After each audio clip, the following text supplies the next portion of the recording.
The fire settles into itself with a sound like a sigh, logs easing closer as the heat deepens.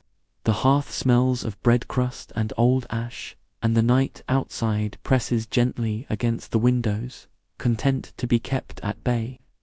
I have warmed my hands at fires like this longer than I can rightly say.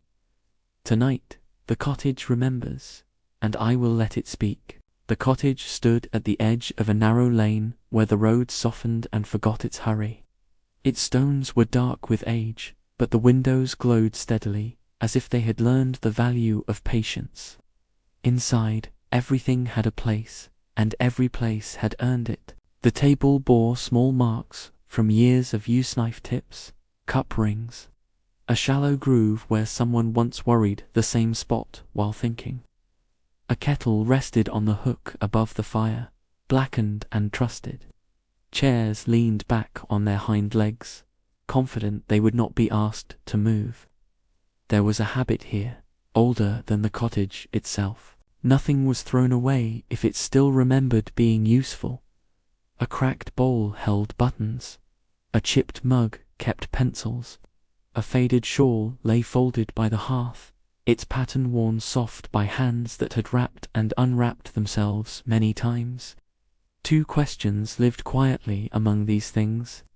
How much of a home is built by hands, and how much by the moments those hands have passed through? The fire answered first, though no one noticed.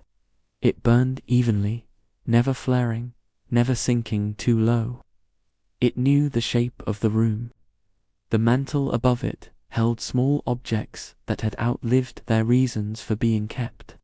A smooth stone from a river no one visited any more, a bent nail pulled from an old door, a wooden toy missing one wheel. Each carried warmth that had nothing to do with heat. When the wind pressed harder outside, the cottage responded with small sounds. A beam ticked as it cooled. The kettle shifted slightly. The clock on the shelf marked time with a patient, uneven rhythm, as if it were counting memories rather than minutes. At night, the familiar objects grew more present, not moving, just attentive. A pair of boots by the door leaned together, toes touching. The broom rested where it always did, straw worn thin at the edges. Even the curtains, drawn against the dark, held a faint scent of sun from days that had ended long ago. Those who sat by the hearth often felt a loosening then. Shoulders dropped, thoughts slowed. The mind wandered not forward, but back, drifting through remembered warmth, like a cat finding a favorite spot. A woman lived in the cottage once, long enough for the walls to learn her height and the floor to know her step.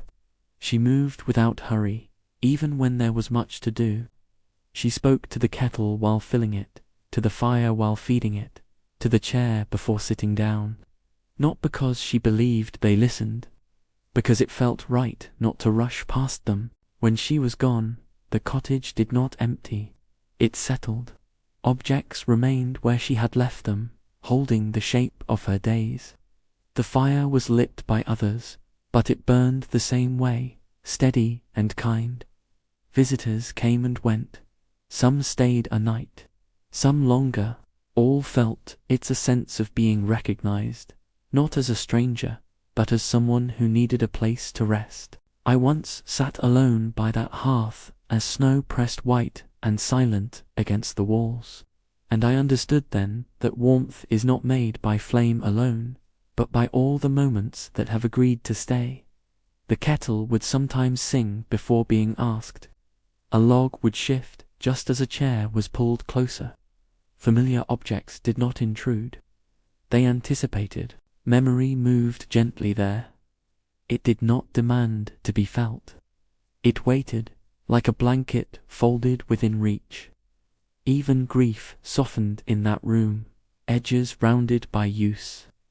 It became another thing set carefully on the shelf, acknowledged, not hidden.